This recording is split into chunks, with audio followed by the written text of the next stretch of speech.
Trustee Healy? Here. Trustee Katsinas? Here. Trustee Milani? Here. Trustee Compass? Here. Trustee Reardon? Here. Trustee Radishevsky? Here. Mayor Pika? Here. Please rise for the pledge. I pledge allegiance to the flag of the United States of America and to the republic for which it stands, one nation, under God, indivisible, with liberty and justice for all.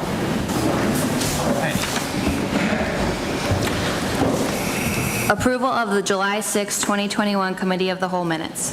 Mr. Chairman, Trustee Katsinas. I move to approve the minutes of the regular meeting of the Committee of the Whole of July 6, 2021. Second. Any changes? Call the roll. Trustee Katsinas? Aye. Trustee Milani? Aye. Trustee Healy? Aye. Trustee Compass? Aye. Trustee Reardon? Aye. Trustee Radishevsky? Aye. Mayor Pika? Aye. Intergovernmental agreement between the Village of Orland Park and the Orland Fire Protection District concerning administrative adjudication approval. Mr. Chairman, Trustee Milani. move to recommend to the Village Board to approve the intergovernmental agreement between the Village of Orland Park and Orland Fire Protection District concerning administrative adjudication, and I move to authorize the Village President to execute the agreement upon approval of the Board. Second. Are there any questions or comments on this?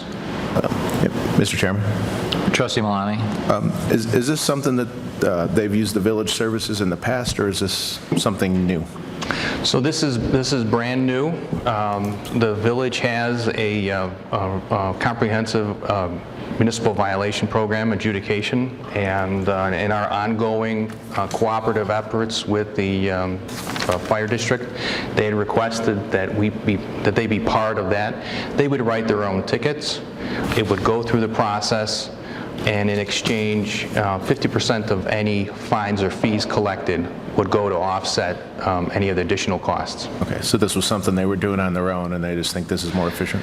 So if they're not going through adjudication, they would have been going through circuit court, and this is a much better process considering everything that's going on at courts. Okay, thank you. Sure. Mr. Mayor, Trustee Reardon. do you have any idea approximately how many they have of these a year? I mean, is it hundreds? Is it 5 to 10 per month? Very little impact or any. Okay. And is it businesses mostly? Is it homeowners? I mean, Mostly businesses. okay. Any other questions? Call the roll. Trustee Milani? Aye. Trustee Katsinas? Aye. Trustee Healy? Aye. Trustee Compass? Aye. Trustee Reardon? Aye. Trustee Radishevsky? Aye. Mayor Pika? Aye. The Orland Park Police Department's Therapy Dog Program, discussion and consideration. Mr. Chairman, Trustee Compass. I move to recommend to the Village Board to approve the Orland Park Police Department's Therapy Dog Program. Second. Can we see the PowerPoint? The mayor, members of the board, the Orland Park Police Department's greatest asset is employees. At times, our employees see some very nasty things out here in Orland Park and surrounding areas. This program is a very progressive program that we're looking to institute immediately in the Orland Park Police Department. So why? Our first responders, based on this therapy dog program through studies, they help us decrease anxiety. They help reduce symptoms of PTSD, increase in undisturbed sleeping, produce social interaction, stimulate cognitive responses. By having a dog available for our staff, we believe that it'll be beneficial, reduce stress during critical incidents. So here's some of the things that we do on an annual basis. We do a lot of deaths here in Orland Park. Older community, we deal with death investigations from suicides, to standard death of responses, but that's not the only thing we do. We respond to critical incidents from robberies to domestic violence to child abuse to situations like that we believe this therapy dog would be a great asset for the department. Another issue that we're seeing is an increase in the number of mental health calls. Currently, this 42.1% increase was the start of July. We're at over 50% increase number of calls we're responding to for mental health. potential for a dog to respond there to help reduce the anxiety of the people that we're dealing with. When we respond to scenes, people generally are afraid of the police or they don't like the police. Having a dog there speaking to some people while we're conducting interviews may help us reduce that anxiety and get more information. Another reason why is for children. We have children coming into the Orland Park Police Department almost on an annual or daily basis, to say. Reduce anxiety and anger, increase communication, provide social interactions, positive mood stabilizer, stimulates cognitive response, and build relationships with the police officers. We've got people from here from child abuse situations. Here's a number of child victims per year that we've seen. Having them come to the station in a soft interview room, having a dog available there to help reduce their anxiety helps us derive more information to potentially obtain information that we can go ahead and prosecute cases better.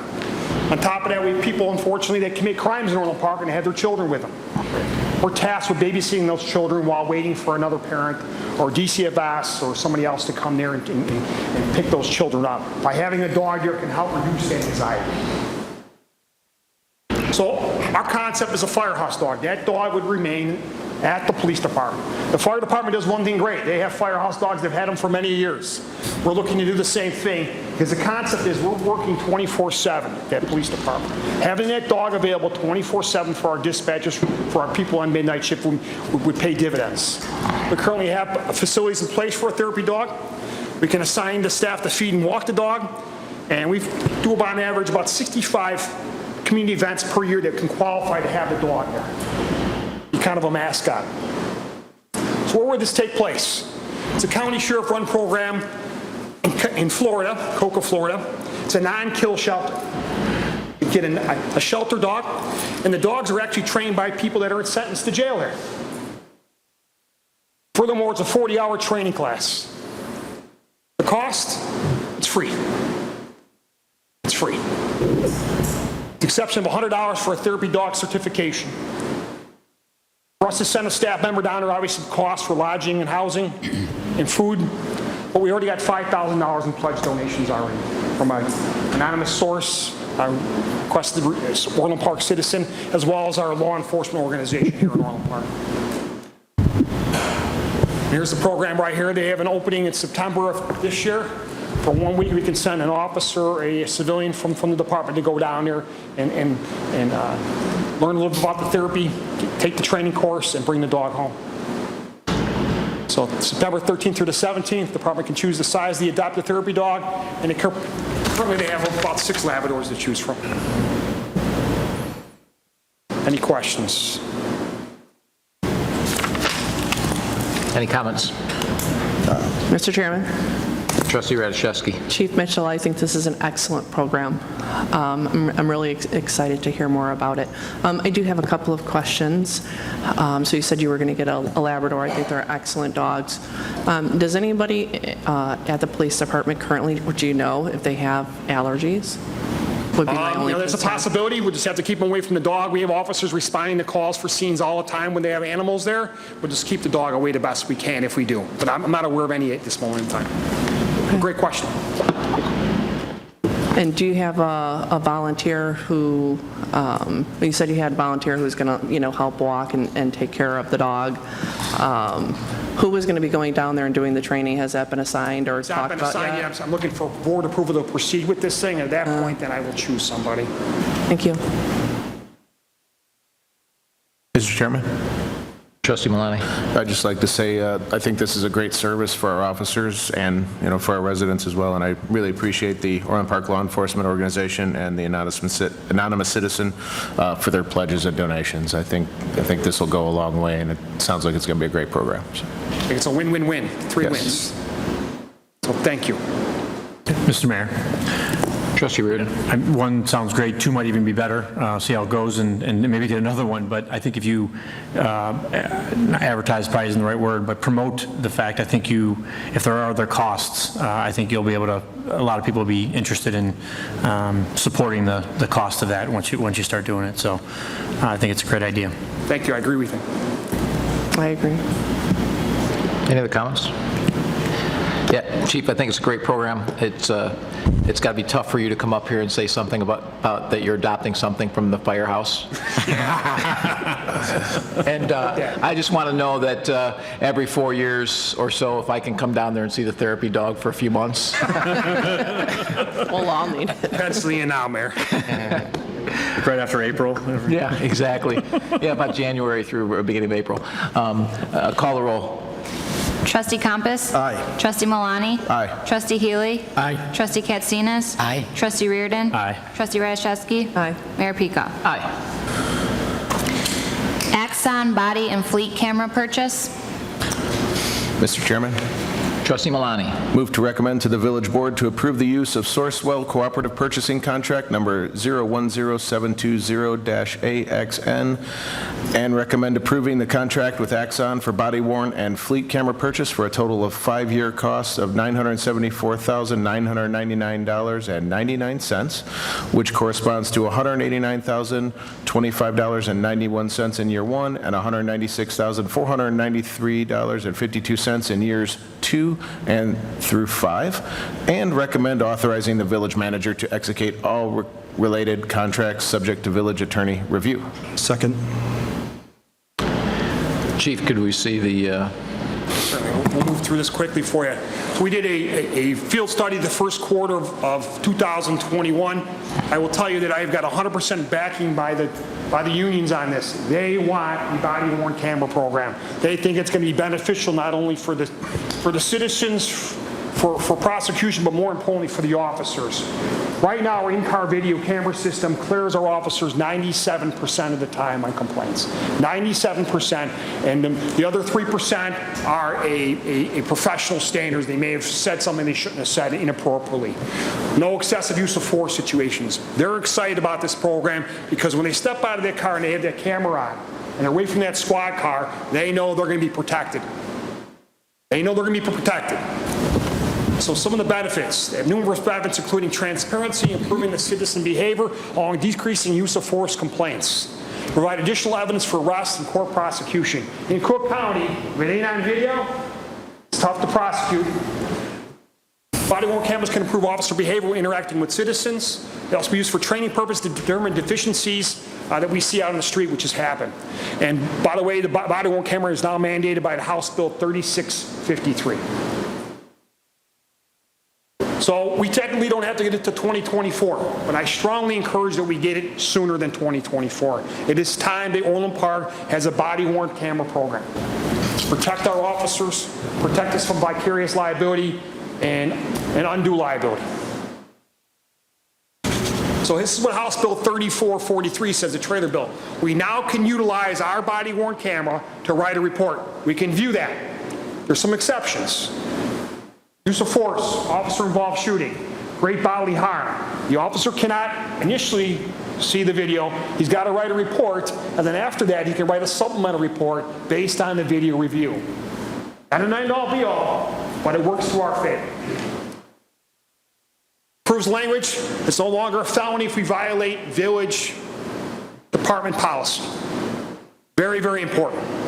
The only time we have a felony is if you have an intentional reason to erase something for evidence for prosecution. So look at these three vendors that we looked at, Axon, Panasonic, and WatchGuard, which is owned by Motorola. Those are the first quarter of 2021. Extensive use. We put them through everything. Here's Axon. It's a large activation button. Jake Sheedy here from Axon is here. He's going to provide you a little show and tell of the product here shortly. Audible and physical reminders of the officers that the camera is on, which is very critical. In a critical incident, sometimes audio exclusion, you see that vibration on your chest that tells you the camera's on, which is very, very critical. Easy to download the videos from the camera. You're able to prioritize what videos are updated first. The camera is able to charge the vehicle via USB port. And numerous mounting capabilities. We put them through all these different type of mountings. We wrestled with people, see how that camera would fall off. It stayed secure. Cloud storage offsite, which has been outstanding. Evidence.com, I can't tell you more great things about Evidence.com. That is the ability for the state's attorney now to access this through a website, a porthole, to get all our videos. We don't have to now burn them on a CD and send them to court. The defense attorneys now have the ability to access that and see that video quickly. No discovery issues, right there available for them. Able to activate live stream from a specific camera, very, very critical. We have a critical incident out here, God forbid. I can now go on my smartphone and pull up and see what that officer's seeing through that camera.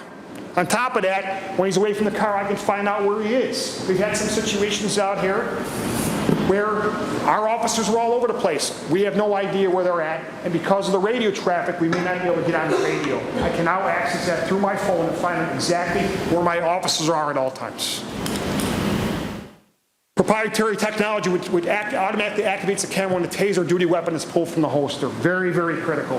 We have a situation, we go to 7-Eleven, and the mayor talked about this. He's in there having a cup of coffee, and suddenly an armed robbery occurs. That officer pulls out his weapon. He doesn't have to worry about touching the body-worn camera. It automatically activates. Or the taser. Very, very critical. And Axon will send out its technicians to remove all old cameras, install new ones at zero cost. The cons. With any con, the camera needs to be charged at every shift. And playback can only be done when the camera is connected to the police department's network. Okay? Here's the Panasonic Pros. Video audio quality better than Motorola, but not as good as Axon. And a secure mounting system. Power switch located in the back of the unit is very difficult for us to turn on. No audio or visual signals that it's on. Causes a problem during a critical incident. No audio or very small visual signal advising the user the camera is already on. And the battery life dropped to 10% during an 8-hour shift. We can't have that. If we have an officer out standing somewhere for 8 hours, that camera's got to be able to be operating. You may not have an opportunity to go back and have a charge. Small activation button, difficult to activate during a stressful or non-stressful event. Very, very critical. They're working on the process of having auto activation, but they don't have it yet. They want us to be a beta site. I'm not in the business of being beta sites. I need something that works each and every time, especially in Cook County.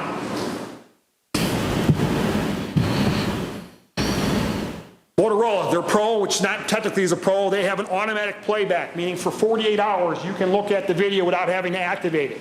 Here's the problem with that, there's privacy issues. I go use the bathroom, my camera's always on. I walk through the locker room, people are taking showers, that camera's always on. So it never technically shuts off, and the issue is that it's never, if you don't have it personally activated, you're not capturing sound, and sound is very critical in case law to warn people to drop a gun, drop a knife. And now that you didn't activate because you, middle of a critical incident on 7-Eleven, you didn't hit that button, you're not getting that audio. Poor mounting system, low video quality is very bad. Small activation button. Evidence library, which is kind of their evidence.com, was difficult to navigate for our officers. I need to make sure it works well. Cook County does not utilize this particular evidence.com.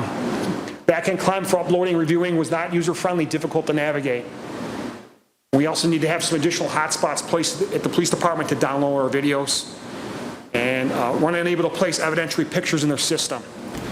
With Axon Smart Unit, I now can take pictures with my department phone. We can download it right into the evidence.com. Critical. Fragile, outside it's raining, you got blood there, you may want to take some pictures before it dissipates. Get that camera out and take those photos, not having to wait for an ET to arrive with a camera. Very, very critical. Digital camera. So here's the pricing. We want 116 body-worn cameras. Why is that? It's the number of officers we have in the police department. I need a camera for every officer. We have another civil unrest situation. Knowing our law, Murphy's Law, the guy that doesn't have the camera is the one that we have a problem with, right? 44 in-car cameras, unlimited storage. Why do we want unlimited storage? Very simple.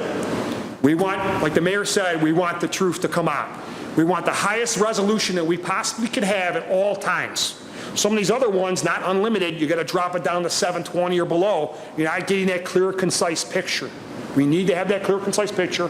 On top of that, by that, we can use the full capacity of the system. We can have officers taking pictures on scene of evidence. We don't have to worry about, oh my gosh, we're almost out of storage, don't take that photo. On top of that, I don't have to have my street ETs constantly coming out with digital cameras taking photos. the 12 Pros that we have an outstanding camera. We can take the pictures right there, save me time. And on top of that, I don't have to have that digital camera come back, download it onto a disk, and put it in evidence. It's all right there off the phone. Saves time and money. So here's the cost. Axon, Jake, I beat you up there, buddy. I'm sorry. I beat you up hard there. The cost, we dropped it down from $1.28 million to $97.4 million. WatchGuard was at $74.5 million. Again, not the product we want. Unanimous decision, it was on Axon, and the Panasonic was at 1.2. Heavy investment, but necessary. And you can talk about legislation, you can talk about civil lawsuits. They're very, very expensive. Having the ability to have a body-worn camera helps. So we'll continue to look. We're aggressive in trying to find some funding through grants. We currently have not found one yet, but we'll continue to move in that direction. The Bureau of Justice Assistance typically puts out grants on an annual basis. We'll continue to look that way. We did receive about $21,000 in donations from 17 donors. They're going to help us offset that cost. Again, unanimous decision by all staff. True reason why is because the body-worn camera trigger activation on the video, automatic. The evidence.com sold us and the ability to stream, and the GPS systems were outstanding. So those were the reasons why we had it. Jake, can you step up and give us just a little synopsis, maybe? Great. Hello, everyone. It's a pleasure to be here. So this is a body camera, Axon Body 3.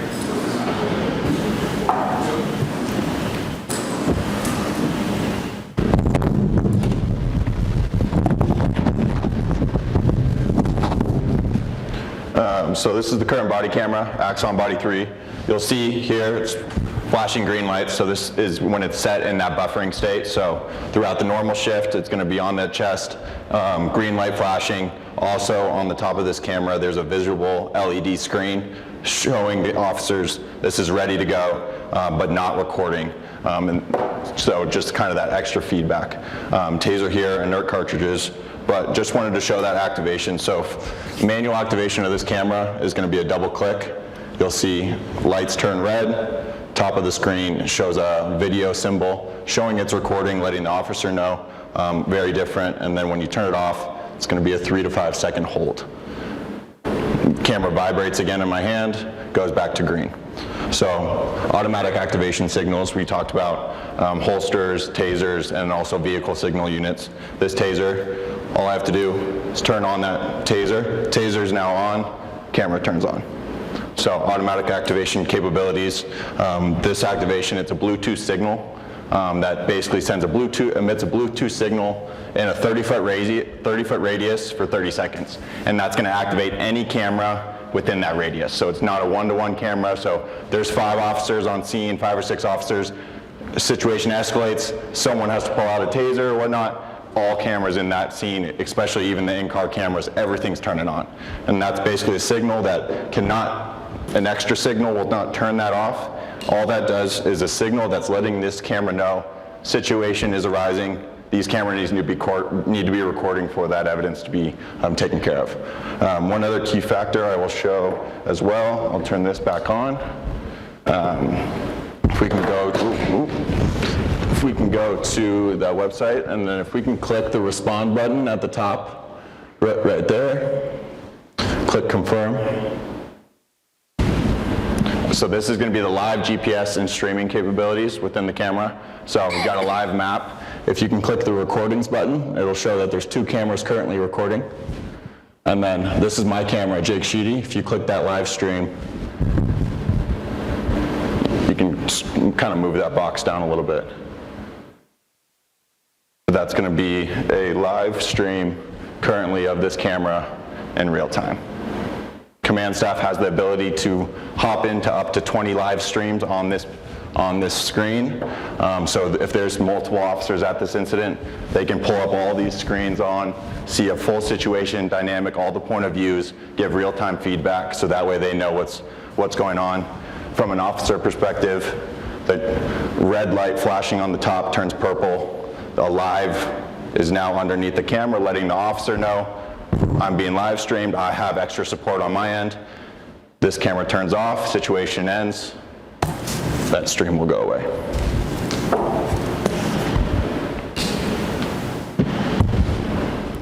Any additional questions on just kind of the activation or GPS capabilities?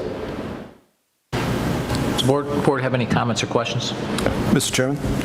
Trustee Compass. So I've looked over all these proposals, and I think this is an excellent idea overall. I heard a new feature tonight. I didn't know that all the cameras turned on activation. I think that's outstanding, and I'm sure there's many new features we're going to learn about it over time with this product.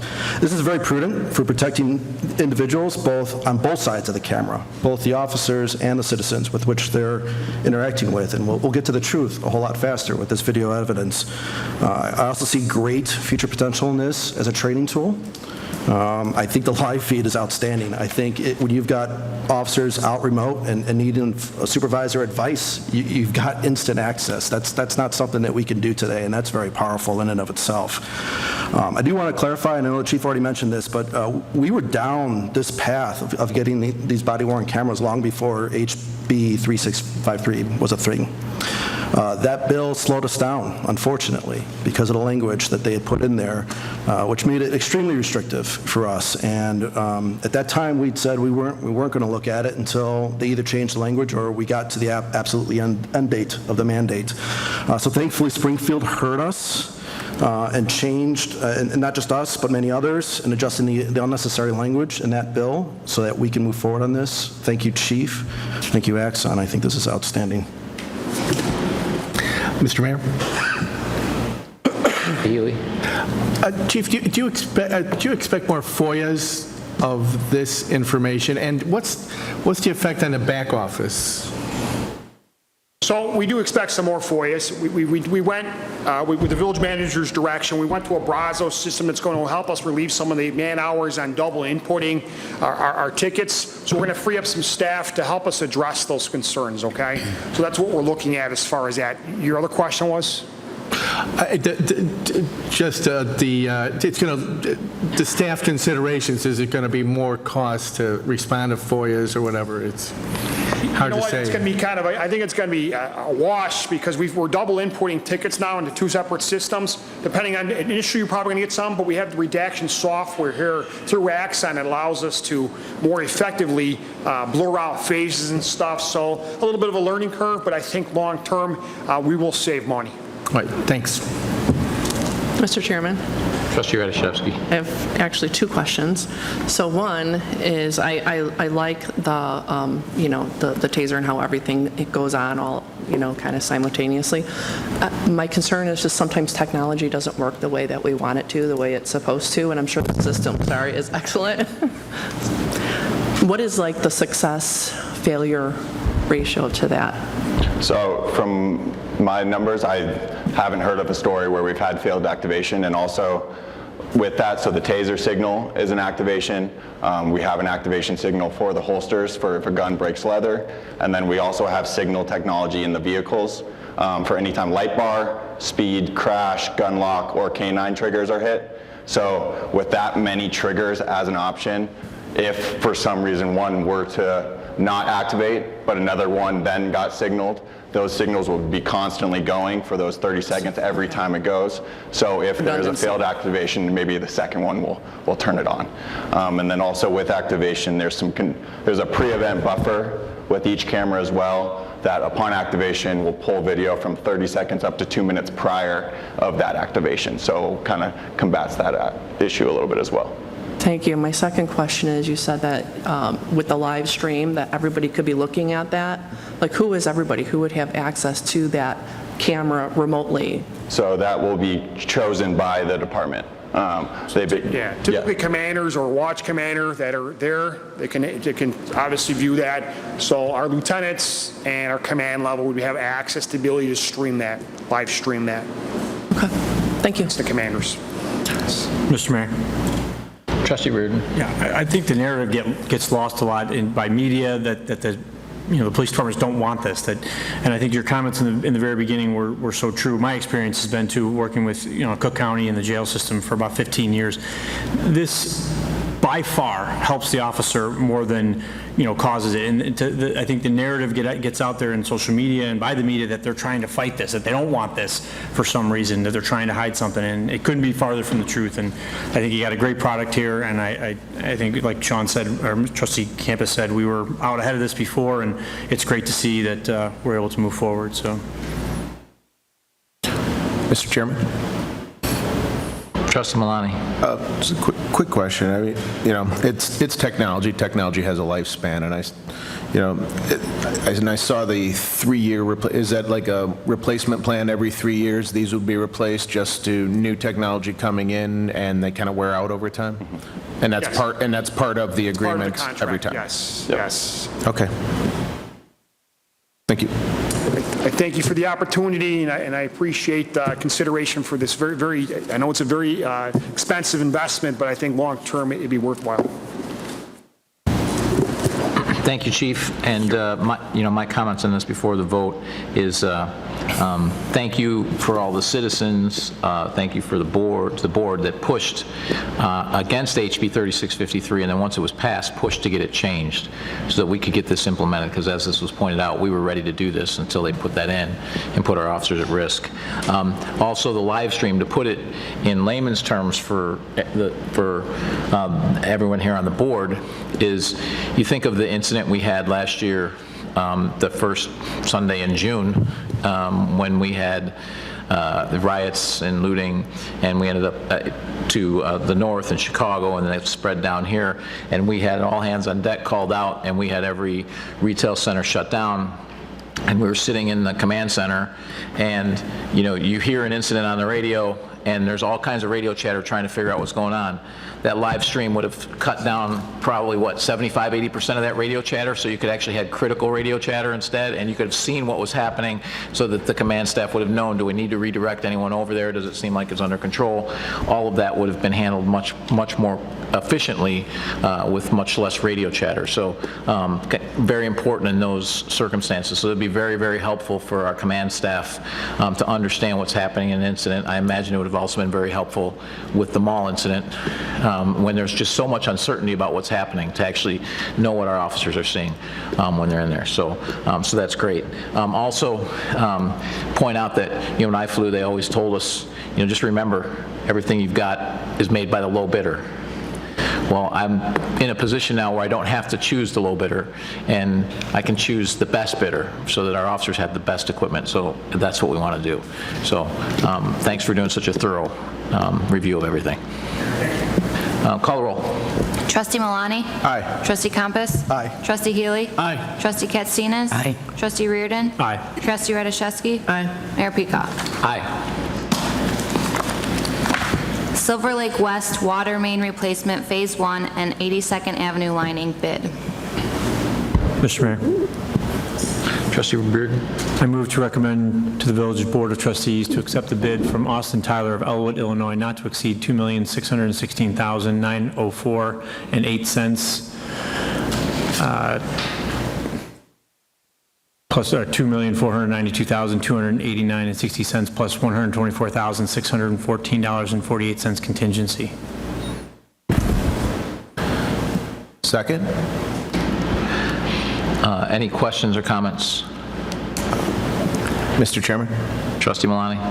In one of our recent meetings, I think it was Committee of the Whole and the board meeting, a resident brought concerns about adequate protection around the work areas in the subdivision.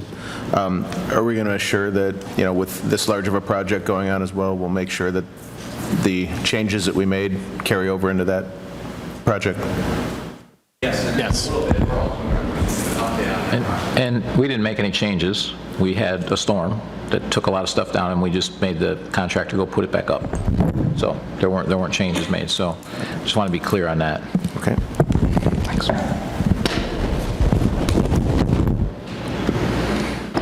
Is there a PowerPoint on this? Is that? Yeah, if you want, if you want to know a little bit about the project, it's only 2 Sure. slides. Okay. It's only 2 slides. It's not 20, like it says there. Well, I have to follow on topics beyond. Okay. Good. All right. 2 slides is good. 20 would not be. They're in sequence. All right. Board, just a little bit about the project. Silver Lake West subdivision was developed in the late 70s and into the 80s. It was made the water mains were cast iron, which we really don't use that anymore. Ductile iron is what we use nowadays with a polyvinyl wrap. This helps the pipe becomes very conductive and it deteriorates with corrosion over time. And by having that poly wrap around it, it extends the life of the pipe, which this neighborhood does not have. So over those 40 years, we've had many breaks because of the corrosion in the subdivision. Also, this area, is a little bit older, and so remodels are occurring, and additions maybe be added to those houses, and so the size of the pipe won't suffice to those additions, additional bathroom or other things that happened at the house. So we're recommending to actually replace this pipe with this project and also increase the size of the pipe in Silver Lake West. Also, there's a small section along 82nd Avenue that we are going to be lining the pipe. It's actually, the lining is inserted into the pipe and it's heated and expanded, and then it becomes a very hard polyurethane kind of in that pipe. And so this is because in this section we've received a lot of water main breaks, and for some reason this pipe and it needs replacement. But because it has no service connections, and also because we're not really increasing the size, the lining is more cost effective for the village. And so the lining is recommended for this section. And I just have a quick orientation where this is at. The Silver Lake West subdivision is just east of the Orland Mall there. And it's actually, there's two phases because of the size of the subdivision. So we'll do the first phase this year, and then our plan is to do phase 2 next year, which is not part of this contract. And then the 82nd is up on the upper right area. And then we always coordinate with our road paving project. Doesn't make sense to dig up a road and a brand new road, so our paving project will follow right behind, and our plan would be doing that in 2020 as well, if that's approved in the budget. That's overall. Any questions or comments? Call roll. Trustee Reardon? Aye. Trustee Malani? Aye. Trustee Healy? Aye. Trustee Katsinas? Aye. Trustee Compass? Aye. Trustee Rashevsky? Aye. Mayor Peacock? Aye. And George, I really appreciate you putting all the contracts in there. Could we still keep the summary table? We dumped the summary table and put all the contracts in. If we could still have the summary table, that makes it a lot easier for us to track where we want to look at stuff. Learning curve. Yep. Well, I mentioned it. Yep. Road improvement program update? So who's got the road improvement up? Back to you, Joel. It's the Joel show for a little bit here. Before I start, I would just like to introduce Chris Workus from Austin Tyler. He's in the yellow shirt, good construction shirt there, and he's in the audience from Austin Tyler. Here's a quick update on the road project. I'd just like to start off by saying this road program is the most aggressive we've ever done. For many, many years, probably largest ever. So it's $6.2 million for the scope that was approved earlier in the year. It's using village funds as well as Rebuild Illinois funds. So this helps, so we're not, it's not all village funds. And lastly, we are on schedule to complete. Actually, we believe before November 15, but that's the contract completion date, and we're progressing very well on this very large program. Each of these sections of the village are under different sections of the process, I would call. If you see the green circles are areas that I do have some follow-ons, just a few slides for some photos so that you can see those. But the green areas are really waiting for striping. Austin Tyler is involved with that, and any few punch list items in those areas. The red areas are further along. and they have got most of the concrete work. This is for ADA ramps in the neighborhoods, but also the street sidewalks and the street curbs for concrete work, and those areas have the tree trimming done in the neighborhoods. So the red is getting ready, or is area 5, sorry, on the very far middle. Sorry, it's a little bit middle area of that 5. That actually has the first course down, and they're going to be placing the asphalt on Wednesday to get the top course finished in that. That's Summer Glen neighborhood. The concrete crew is always in front of the asphalt crews, and so the concrete crews are now in area 10, which is the yellow box, and they are finishing up in that neighborhood this week for concrete work. The Baxter Woodman is our AD, and they do all the pre-markings of what has to be replaced. So they're in front of Austin Tyler, completing all the markings, and that's the purple circles there. And as those get ready to be, the concrete crews come in, the tree trimming crew comes in. So it's this sequence of operations throughout several neighborhoods, and therefore, obviously, there is a lot of areas working all at the same time. Unfortunately, we do get affected by the weather. We do want good weeks like this week, where there's no rain, so that we can place asphalt down. They need dry areas. They need the areas so they can place the asphalt. The last section is really what we call phase 2, and that is the blue areas. So we'll be getting in those neighborhoods once they're done with the purple. So just quick overview of a couple of photos. This is kind of completed sections where the asphalt's been placed, just need the final markings. But you can also see some of the concrete work at the intersections and the transitions for ADA areas. This is the top one is that Summer Glen where we'll place the last layer of asphalt, and also bottom left. And then the one on the right is area 11, and that area would just be a milling of the old. All the concrete work is finished. Here's some photos of where the concrete work has been completed in Fairway. This is our last section of Fairway. We've been in Fairway for multiple years, and we're finally going to wrap up this section of Fairway. We did some water replacements, and that's why we followed that up with the road program. And then you can see Orland Apartments on the bottom right. This has been one of our most challenging areas. Obviously, the road is very tight with all the parking with the cars.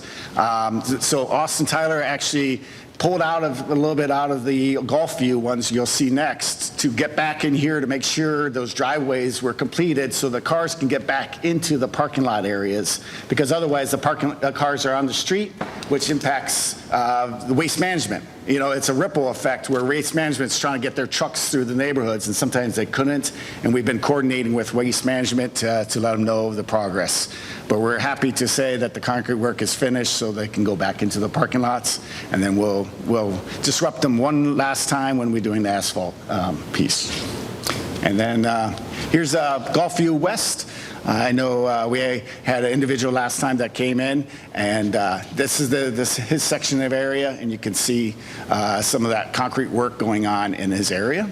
And we should be wrapped up this week on that concrete work. And lastly, we just kind of show you those safety measures that we do apply. You've seen them a lot of times in the slides. We use cones, the barrels for the actual curb areas for the cars, so they see that, and then the type 2 barriers that we apply generally with the sidewalks. And so that there was some of the coming loose a little bit, so we put Austin Tyler did a good job to come back in there and just make sure all that is. And that was all previously to the last board meeting, actually. So all that work was done once they were notified. So that's it for this presentation. Any questions? So one thing I want to point out to everybody is that this is a process. And so I've had a lot of people calling and complaining this isn't done fast enough, that isn't done fast enough. So my first comment is your roads are getting done. okay? So you have to keep some perspective here. We have a short construction season. It's impacted by rain. We get a rainstorm, for 5 straight days and dumps 5 inches. We're not probably coming out there for a couple weeks because the ground's soft, can't pour concrete, can't do asphalt. There's a lot of stuff you can't do. Okay, we're going to do what we can do, but we can't do everything. And it is a process. And the process, and correct me if I'm wrong here, I'm going to kind of, if I miss anything major, but, we start with, pulling out the concrete. Yes. That's bad, right? We have to frame all of that concrete, okay? And then we're going to be trimming trees and then pouring concrete. Okay? At the same time, if there's any sewer issues or sewer manhole stuff, we're fixing that too, so that we don't have problems with that when we put new asphalt in, right? And so then once that's all done, then the concrete has to cure some, and then we mill the asphalt. Correct. Right? And then we put down an initial layer of asphalt, but the final layer doesn't go down until sometime after that, and then we go out and handle all the punch list items, or the striping, and then all the punch list items. So if you think about all of those steps that have to be done, and it gets marked at the beginning. All that's done by different crews, different people, and we have a big village. At the same time, as we're doing these 14 areas, any areas that are nearby that maybe need an asphalt patch I know my neighborhood needed like 5% of the asphalt needed to be patched, which doesn't require redoing the whole streets, but we had big square sections that were completely redone, and they were filled with potholes. We were fixing them every year, so now we're not going to have to fix them every year. They also fixed a couple of curbs, they also fixed a couple of sidewalks, and that's going on in all those neighborhoods at the same time. So it's a very big program, okay? So the option is be patient, or you can complain about it. It's not going to make the process go any faster. If we miss something, or if things blow down, please let us know, because we may not see it, and we'd be happy to go out and put those barriers back up. And in this case, where those complaints came in, we had a major storm come through, and not only did it take down some barriers, I know for a fact it took down about a 42-inch oak tree at the golf course I play regularly, and just ripped it right out of the ground. So it was a pretty significant storm. So be patient. It takes time. It takes months to do what I just said in one neighborhood, and we got 14 going on, and they're all being done, and they're in different phases. So just keep that in mind. We have a whole season to get it all done, and then your roads are going to look great. So and your roads are going to be done. And then there's going to be 80% of the rest of the town's going to be complaining why your roads look good and theirs doesn't. So, just be patient. And we also choose those roads, it's a question that's asked all the time, we choose those roads based on a scoring system. We go out and grade all the roads, and we did that in 2018, and we rank 246 different areas of the village, road areas. And then the ones that are in the worst shape are the ones we do. Once in a while, something else gets slipped in there because it happens to be close to something else that's being done. So, if you have 2 subdivisions or 2 areas that are really close to one another, and there was one in between that maybe is 4 years out, well, you might as well do them all at once because it's more efficient. So we factor all of that in, and I think next year or the year after? Next year we're going to do. Next year we're going to test, we're going to grade all the roads again and reevaluate, because some roads will move up and down on that list. So, and keep in mind that with this board, the people on this board, the 3 that have been here for 2 years, we advanced this program. Right now we'd be in year 2021. We're in like year 2025-ish because of the 2024, 2025 because of the additional investment we're making on the road. So I think that's just important for everyone to know. Thanks a lot, Joel. Thank you. Playground renovation project update. Back to you, Joel. Back to me. All right. It's all your fault this meeting's running long. Try to keep it shorter. But some folks may not know a little bit of this, so there may be some repetition a little bit about the background of our playgrounds. We do have 56 playgrounds in 65 parks and facility sites. We did look at the benchmarking and comparison against other local park agencies, and from the village perspective, we have 1 playground for every 1,000 residents versus the performance review recommended 1 for 3,800, so it's almost 3 times as many. So that's good news for our residents. More work for us, though, to keep those maintained. Typical lifespan of the playgrounds are roughly 10 to 15 years. With the board's help, I would say that that's why we increased the number of playgrounds to renovate, because our average age was up to about 19 years. We also do care about the safety standards from whenever we talk about playgrounds, and we do have our certified playground inspector who does check that. So on a monthly basis, and then any hazards are addressed immediately for the kids playing. Just some more history. We did our assessment just like we did a road in 2019. In 2020, we did 7 playgrounds. And so we looked at what we approached. It was a little bit more of a spread out effect with those ones that are worse condition. And I just want to highlight that we broke them apart to do half and half, just to get more parks having some improvements. In 2021, we went ahead and completed the other half of many of those playgrounds, but we probably wouldn't do that half and half, in the future. I think our recommendation is do more complete playgrounds, and so we did Catchy, Ishnella Woods, and Marley Creek actually this year, in addition to the other half playgrounds. Got a quick visual representation again. The yellow is the half and half. The greens are the full. Red, there was one done completely in 2020 in Pulte Park. Just a little bit off. So we do try to get the public notification out to the residents. So we send out all kinds of letters to get some input for around those parks. Then we also had the Rec Advisory Committee where they could come in and give their recommendations and their input to our program. We put signs in the parks too, so folks knew that they should attend the meetings. We put it on our webpage as well, so that everybody get a chance to provide some input. The Rec Advisory meeting was held in May.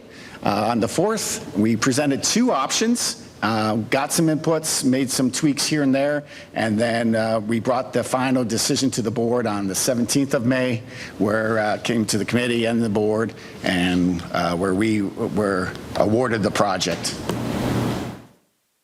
I just showed 2 images. I wasn't going to include all of them there. That would be here for even longer.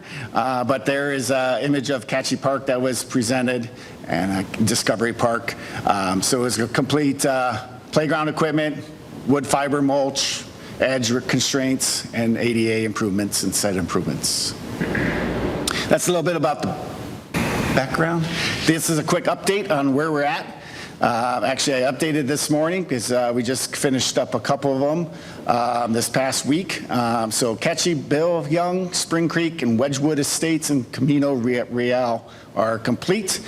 Village Square and Marley Creek are starting this week. And this is going very good and very fast. I want to also note that this does not include the pavilions. Pavilions were coming down the pike here later in the fall. Just different material, longer lead item on materials right now because of the metal. It also doesn't include resurfacing, right? Does not include resurfacing any ball, like basketball courts or tennis courts and so forth. And usually after the pavilions are done, we do picnic benches as well after that. And picnic tables, I guess. Right? So those are the last. We should be wrapping up end of August with Ishnella Woods. And I just got 2 slides of some photos. It's a little dark, but these are what's been installed so far. Some of the parks, and this is Catchy. And then we got Bill Young and some of the other ones installed. That's it for the update. Any questions? So I'd like to point out, this is something the new board, pushed for. We're doing things a much different way than we did in the past. On average, dating back to 2000, we were fixing 1 park every 2 years. Well, with 56 parks, that's 112 years to get through them all. Obviously, that's not going to work, especially with the average, replacement of 15. I think we'll be a little bit like maybe 6 generations behind, 6 or 7. So we changed the way we're doing things. We did the half and half. I think in total, we're getting 10 parks completely rebuilt in 2 years as opposed to 1. So I think that's a much better pace, and we're doing things in a different manner. We're also going out to the Rec Advisory Board. We're putting all those notices to people. There's signs. If you are a user of the park, you can't miss those signs. So if you want input to the park, that's why we have all those meetings. So there's a lot of opportunity for the public to comment, and comments after the fact when we've had all of this work done and all of the opportunities to speak. Well, we hear you. At the end of the day, we have to make decisions, and there's a reason why we want input before we make those decisions, because anything that we go back and redo is somebody else that doesn't get their part done, and that shouldn't happen just because of if somebody decides that they're not going to get involved, or they're going to get involved after the fact. So we do have these meetings for a reason. So I encourage people to attend those meetings, and there's three bites at the apple, at least 3 bites at the apple. Sometimes there's been more when something gets held over to another meeting or gets delayed for whatever reason. So I encourage people to come out and give us that input, because we want it. But after the fact, it's when you've spent hundreds of thousands of dollars to fix something and give you a new park, that's too late, especially when we've given you multiple opportunities to come speak.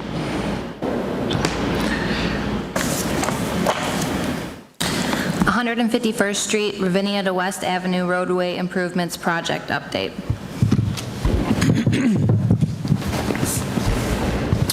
Thank you, Mayor and trustees. This is an update on our project and a little bit of discussion on the funding as well.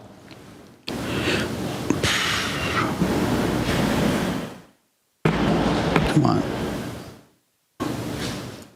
My first slide, I just moved up and I could not go back to it. Good boy.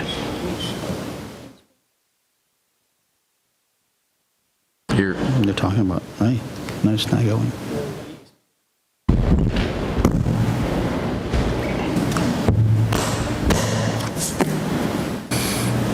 Okay, that first picture is not coming up, but I'll just talk about it. The project is from Ravinia Avenue to West Avenue. Ravinia Avenue and Ravinia Avenue and 151st is the major improvement, where we will have updated traffic signals. Then those traffic signals will be mounted on the mast arms. Currently, they were on wires and wood poles, so that's a significant improvement. The approach from 151st will have 5 lanes, 2 lanes in each way with a left turn lane, as well as we are adding a northbound right turn lane on Ravinia Avenue that will release a lot of right turn traffic that gets stuck behind the through traffic. So those are some of the details that I was going to show you on a picture. But other than that, those were the project elements that are covered by IDOT or the funding that we received. These are the elements that some of them you see, the water main work, that is totally village cost that we paid as part of the improvement. So we improved the water main as well as sewer. Before the project started, we had ditches on both sides. We closed those ditches now, and they are now underground sewer system.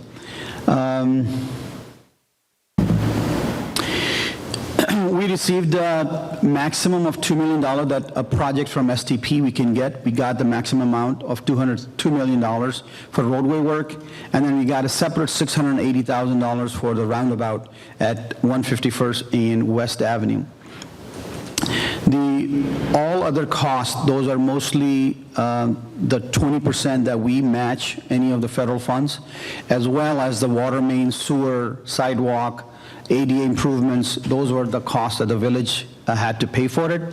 So in that case, our cost to IDOT would be $2.55 million. This is an IDOT project. They signed a contract for $4.65 million with PT Farrow.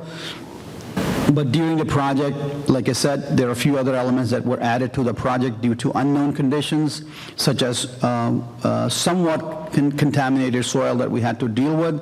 So the project cost for now is $5.23 million. But there is a significant element that I want to talk about a little bit, is the delays caused by Comcast. Come on. Those were last year's delays, right? Those are RAST. Exactly, Mayor. So this is also a cost that is directly paid by the village, not to IDOT. All other costs we are paying to IDOT, and they are paying to the contractor. We do not have a contract with the contractor. The construction engineering services, which is provided by Baxter and Woodman, we signed a contract for $394,000 last year.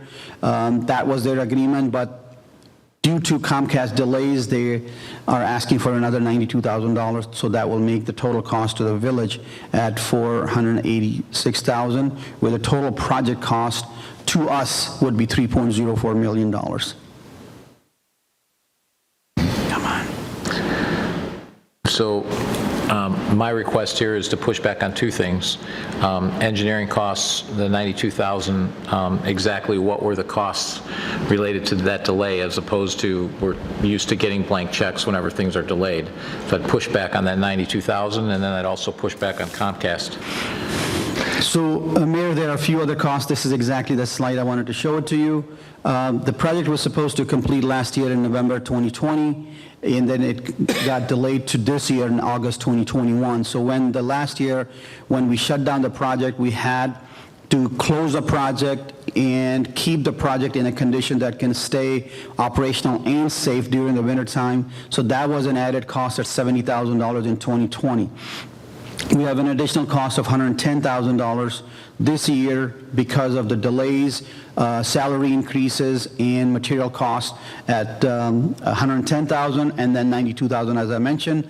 So the project is incurring, at least at this time, we'll finalize these numbers as we get close to it, at $272,000 from Comcast delays.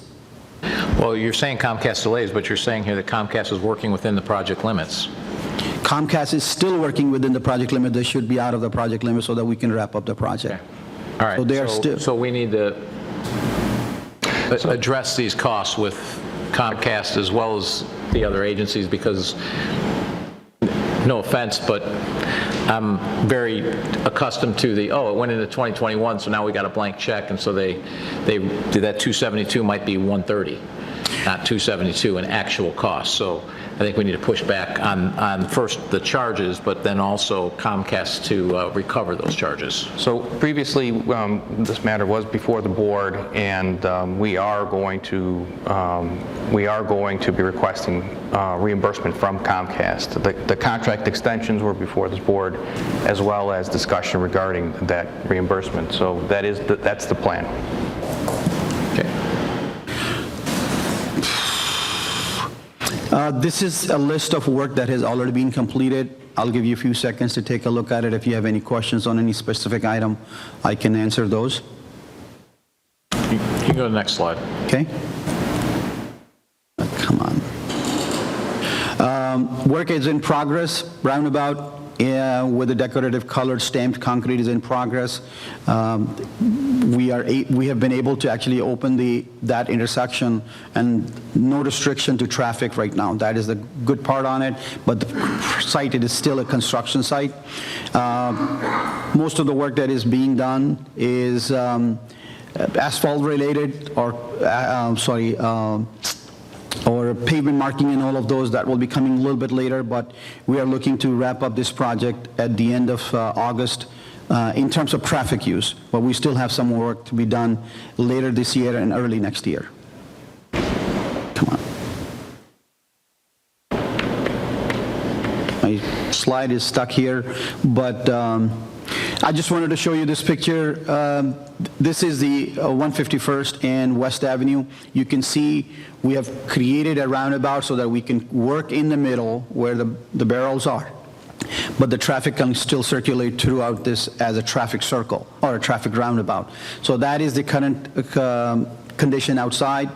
The equipment is currently removing pavement in the middle where the roundabout will be placed.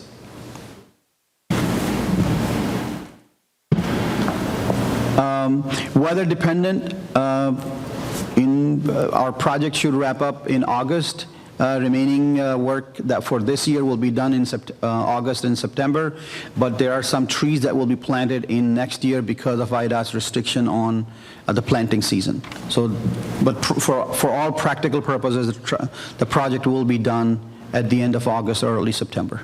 So IDOT has restrictions now in September and October to planting trees and shrubs? Yeah, they require some of those trees. Those are trees and shrubs that they must be planted in spring and not in fall. Okay, that's new from the last, that's got to be relatively recent. It was new for us as well, so we're just following what because it's their project, they control it. Got it. Just a humor from our fire department, I don't know if you can see that. Last year, they had that you're going the wrong way on the sign that you can see there. So that's all I have. If you have any question that I can answer. That's the funniest thing you're going to get from an It's nice to see the engineer. Fire Protection District has a little bit of humor. Not used to that. Mr. Chairman, Trustee Milani, or Trustee Milani. so now you're starting. That's my attempt at humor. Understand, we probably have some lessons learned here, and I'm guessing that, with utilities or with Comcast, this is not the first time we've experienced this type of thing. I noticed in the notes that they were notified in February, but they didn't come to the March meeting, they didn't come to the meeting later on in May. Do we have lessons learned on how we can further escalate this right away? Because it seems to me like we got 6 months down the road, and then it delayed us on construction as a result of this. Are there things that we're going to be doing differently when we see this happen in the future? So the thing about utilities messing up construction projects is it's lore. I mean, it happens in every project. Staff and our consultants, we do everything humanly possible to get them going. I think this year, when they get the bill, hopefully it'll get their attention. It's usually not Comcast that's the problem. It's usually one of the other utilities that's the problem. And in my past experience, and everyone else has had experience with them, usually when we can get them to pony up, we kind of get their attention. So we're going to keep doing everything we can, short of physically getting out there and making them do it. Understood. Do we usually recover our losses? In my experience, in my previous experience, yes. This is a very large loss, so we'll see how we do. And it was with a different utility, so we'll see how it goes with Comcast. Thank you. Sure.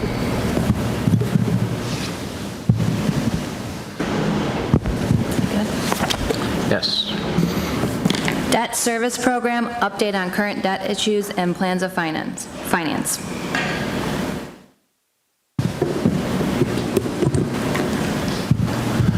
Well, good evening. Bob Lewis from our financial advisory firm, PMA, is here. He's going to provide a brief overview of a couple bond issues that are ripe for refinancing or different financing opportunities. So I'll turn it over to Bob, and Bob, I'll click the slides. Okay, well, thank you for having me here tonight. Some of this we already previously discussed earlier this year when we did the larger bond financings as something that will be coming up later in the year.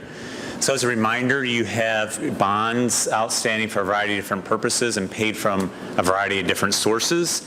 Specifically tonight, we're going to be talking about the 2013 C bonds and the 12B bonds. Both are paid from TIF proceeds, either TIF annual revenues, the ground lease, or the funds that came through the liquidation of the project a few years ago.